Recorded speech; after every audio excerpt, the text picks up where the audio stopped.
So we have a new topic, which is the cardiovascular-kidney-metabolic syndrome. We know that diabetes is not just a disease which can cause elevated blood sugars. Basically, it's an endothelial disease, so wherever you have endothelium, you have problems. So that is why diabetes is known to affect so many organs with multiple target organ damages. To enlighten us on this topic, we have Dr. Sirshendu from Trichy with over 30 years of experience in the field of diabetes. He is a valued member of prestigious medical societies, including the Endocrine Society of USA and the Association of Physicians of India. So I invite Dr. Sirshendu for the talk.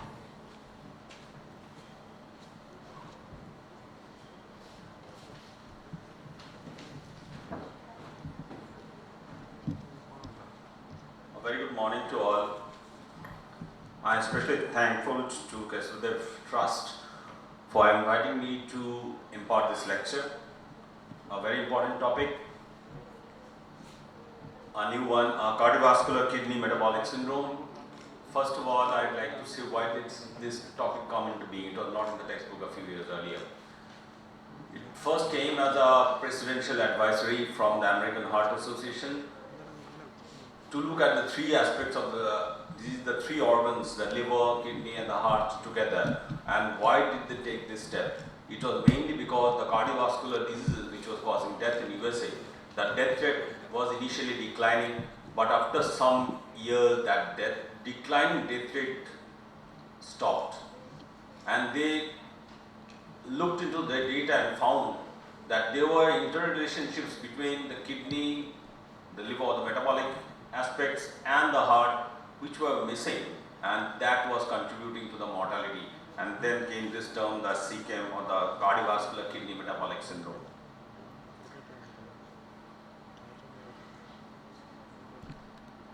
So what is this? The cardiovascular kidney-metabolic syndrome is a medical condition due to the interplay of the heart disease, kidney disease, diabetes and obesity leading to poor health outcomes. And by definition, it's a systemic disorder characterized by pathophysiologic interactions among metabolic risk factors, chronic kidney disease and the cardiovascular system, leading to multi-organ dysfunction and a high rate of adverse cardiovascular events. It includes both individuals at risk for cardiovascular disease as well as individuals with existing cardiovascular disease. We include both groups. The increased likelihood of CKM syndrome and its adverse outcomes is further influenced by unfavorable conditions for lifestyle and self-care resulting from policies, economy and the environment.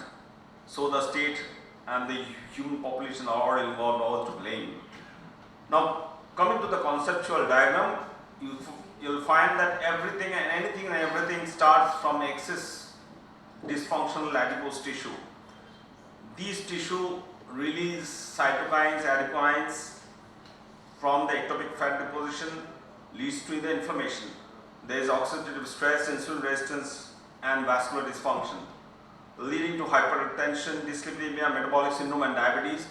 The metabolic syndrome diabetes very well elucidated my previous speakers, the metabolic part, but for the kidney part and the heart part I am elaborating now. All these leads to the glomerulosclerosis in the kidney together with tubulointerstitial fibrosis. Initially I thought that it was only the glomerular involvement, but later we came to know it's also the tubulointerstitial fibrosis and ultimately the chronic kidney disease. In the heart, the endothelial dysfunction leads to the atherosclerosis, myocardial remodeling due to the effects of the kidney, fibrosis and cardiac dysfunction. The neurohormonal axis plays a role together with the plasma volume expansion brought about by the CKD. There is albuminuria, proteinuria, the bone mineral system is also involved. The scientific understanding of the scientific basis, it results in excess morbidity and mortality beyond the sum of its parts. That's why it came into being. The metabolic risk factors cause end organ damage in the heart, kidneys and vasculature, and the mechanisms of damage include the hemodynamic factors, the metabolic factors, inflammatory and the fibrotic factors. Chronic kidney disease is thus an amplifier of cardiovascular risk. The glomerular filtration rate and albuminuria independently increase the risk of major adverse cardiac events and the CV death. CKD and diabetes precipitate peripheral artery disease below the knee. Vascular calcification is common in CKD and increases cardiovascular risk. This is a pro-inflammatory state which potentiates severe risk. Development of heart failure and or progressive CKD can increase bidirectional organ damage. How? Because once the heart fails, there is decrease in the cardiac output, there is decrease in blood flow through the kidneys, and as there is decreased blood flow to the kidney fails, which in turn results to an increase in plasma volume, and this increase in plasma volume indirectly again affects the heart, causing increase in the preload and afterload, causing heart failure. Thus it's vice versa. And all these is caused by the neurohormonal activation and inflammation. Anemia, we all know, is common in CKD, and of course it exacerbates CVD and heart failure, and it should be managed in any heart failure patient.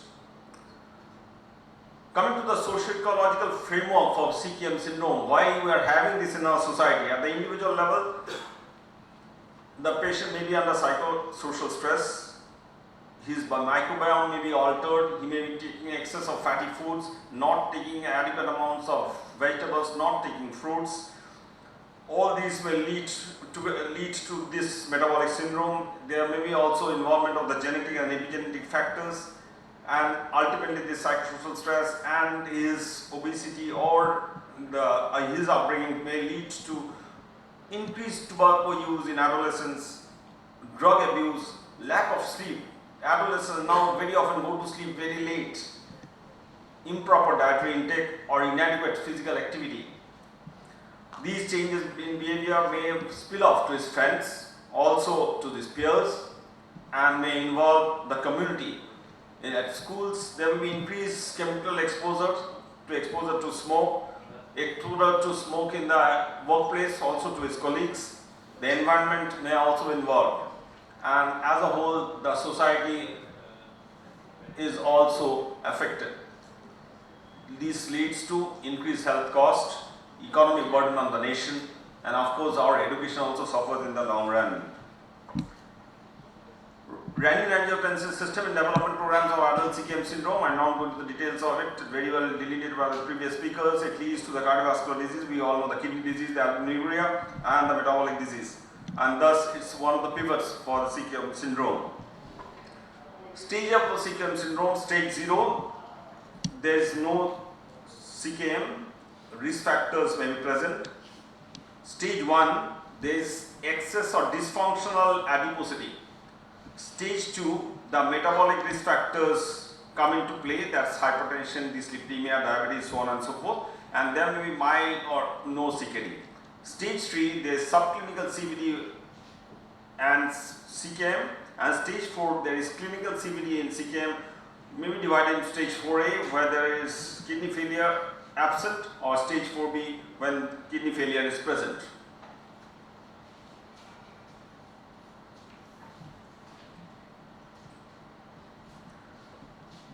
Coming to the details of it, stage 0, you can see we can focus on primordial prevention. Stage 1, excess dysfunctional adipose tissue leading to overweight, obesity, abdominal obesity, that's visceral fat leading to the insulin resistance, impaired glucose tolerance.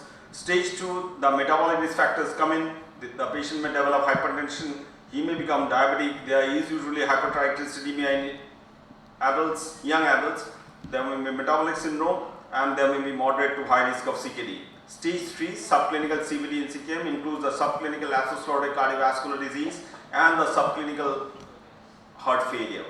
And ultimately we are at the stage 4 where there may be coronary heart disease, heart failure, stroke, atrial fibrillation, peripheral vascular disease. Please remember, risk equivalence of subclinical CVD includes the CKM stage grade stage 4 and 5 according to KDIGO guidelines, or the high predicted risk for CVD using the risk calculator, that is anyone more than 10-year risk, 10-year CVD risk. Rationale for CKM staging, we have the stages you can see, the stage 1 to 8. Why are we staging CKM? Mainly for better prevention and for better intervention at the correct time and at the correct stage. Stage 1 reflects the pathophysiology of the underlying CKM progression. In stage 2, importance of early detection of under-recognized clinical conditions, that's one way should intervene, that's the when the metabolic risk factors set in, each stage to represent a higher level of absolute clinical risk. Yes, we have staged them because we will be able to intervene at any earlier stage to prevent the patient falling into the next stage or progressing to the next stage. We should always try to prevent the next stages as far as practicable. Principal focus on cardiovascular disease in stage 4, primary cause of premature mortality in relation to poor CPH in CVD. That is, we are taking into consideration both the pre-existing CVDs as well as those about to develop CVD. Additional focus on kidney failure. Each stage represents an opportunity for prevention and intervention, and the goal is to prevent progression to the next stage. That is, the goal is to prevent mortality or morbidity. So coming to the details in stage 0, individuals are normal, there is no overweight, no obesity, no metabolic risk factors, and these are primarily encountered in children, adolescents and young adults in the population. Why has this stage been taken? Do you know? It's because we should be very careful to assess our patients from this stage only. A patient with very many risk factors, say history of premature CVD in the family, so on and so forth, we know that the atherosclerosis starts from the age of 2, and in some nations they have started assessing children in the age group 7 to 11 and again in the age group of 17 to 21 to get hold of those who are at increased risk of progressing to stage 1. Stage 1, excess and or dysfunctional adiposity, overweight, obesity, abdominal obesity or dysfunctional adipose tissue without the presence of other metabolic risk factors or CKD. Adiposity, please remember, is at the root cause of most metabolic risk factors and CKD, but markedly under-addressed.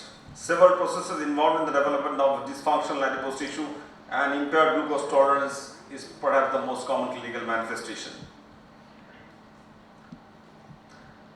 Coming to stage 2, there is interplay of all these. In this stage 2, we may have the patient as presenting as a case of hypertension, dyslipidemia, type 2 diabetes, chronic kidney disease, I mean the valvular stage, or the metabolic syndrome, the various facets of it, including the PCOD.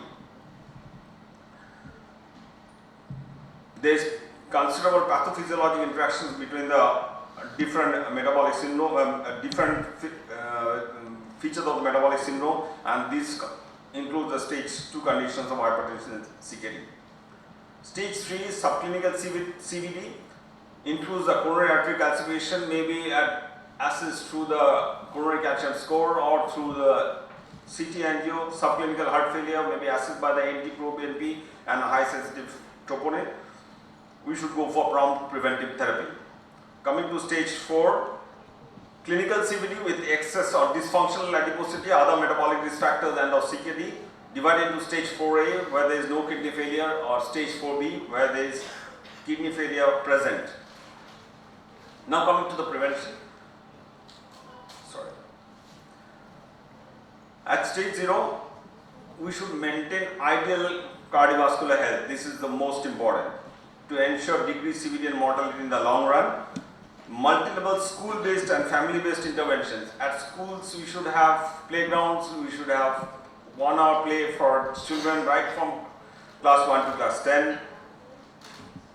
Change their food habits, and in fact, India was also thinking along in the European nations to have a health curriculum right from class 1. Avoiding weight gain with aging decreases likelihood of developing CKM risk factors.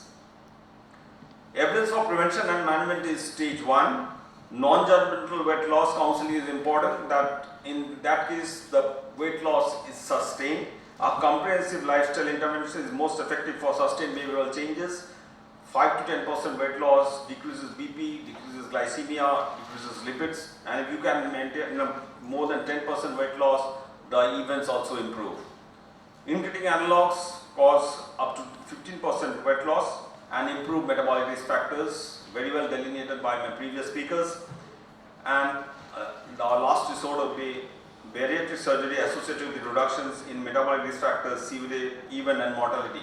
Nowadays, we have modifications of the bariatric surgery also. We have the loops placed in the duodenum or other non-surgical interventions, direct surgical interventions, which also cause reduction in weight. You can see them being carried out in Hyderabad also, the Asian Institute of Gastroenterology.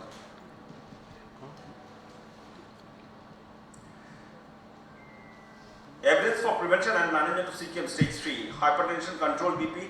Here the goal is written as 130 by 80 millimeters of mercury, but the fathers of AH, the American Heart Association, they have recommended to try to maintain a blood pressure of 120 by 80 millimeters of mercury. Perhaps that's the best for the body if the body can tolerate it.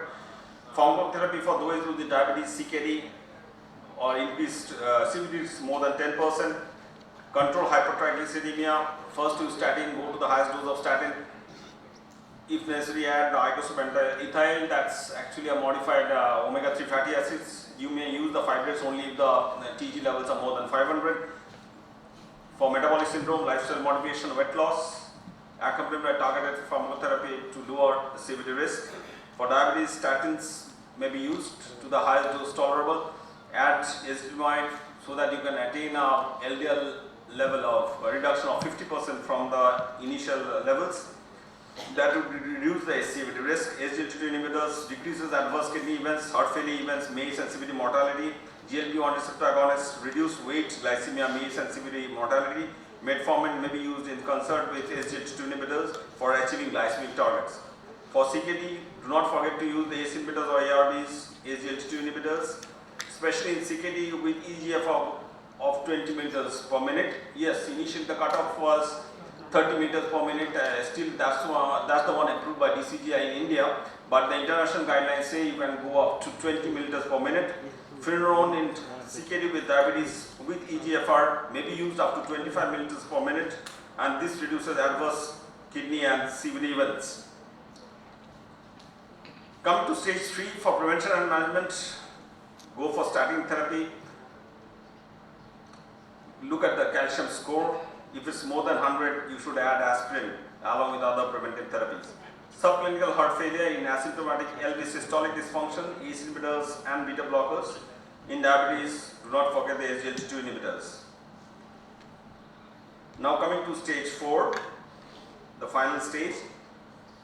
For all patients with atherosclerotic cardiovascular disease along with heart failure, you should give aspirin. If there is evidence of a atherosclerotic cardiovascular disease, you should give aspirin with high intensity statin. If there is heart failure, use the 4 pillars of guideline directed medical therapy, that's beta blockers, ARNI, MRS, SGLT2 inhibitors. If there is obesity, go for non-judgmental approach to weight loss, then only the weight loss is sustained. Exercise training is a must, both I would say isometric and isotonic exercises. We know we have better improvements nowadays with the isometrics are added on, or the resistance exercises. Integrated weight management, including analogs induced up to 15% weight loss. Bariatric surgery, last resort. We are for controlling the hypertriglyceride, go to the statin highest dose. May add fibrates only if the TG is more than 500. You use between 200 and 400. You also may use the icosapentaethyl, that's a modified omega-3 fatty acid. Goal here again is written 130 by 80 millimeters of mercury, but according to AHA the goal should be 120 by 80 millimeters of mercury. Do not forget the ACE inhibitors, ARBs in CVD or CKD with diabetes.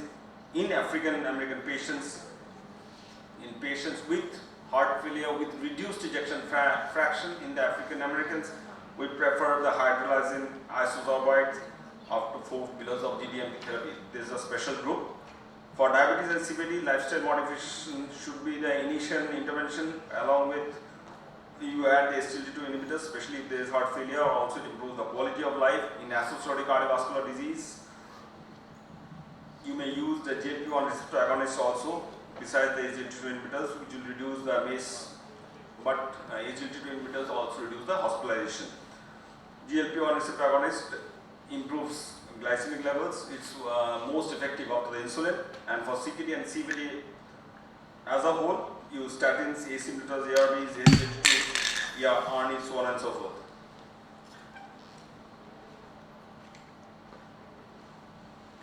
Now, what are the gaps? Yes, we very often forget that it's an interdisciplinary approach. Even if you know everything, please refer to the concerned specialist. Please take the opinion of a nephrologist. Please take the opinion of an endocrinologist. If it's required, early lifestyle intervention, yes, it should start from the school levels.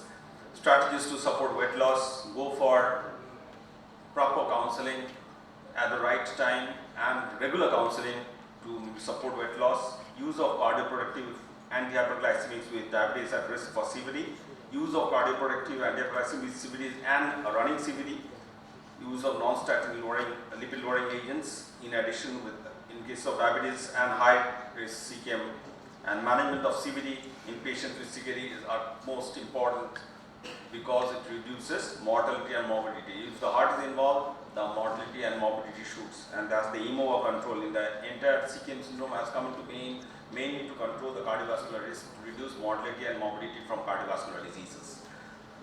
So these are a number of trials. Are you ready for an adipocentric approach in people living with type 2 diabetes and chronic kidney disease? Yes, these are the trials. You can see a number of them, and these are all incretin-based therapies having effects on the kidney metabolic and CV outcomes. Number of trials have been completed, number of trials running. The SURMOUNT trial, ACHIEVE trial and the synchronized trial yet to be completed. And we shall see how controlling adiposity perhaps reduces the CVD mortality.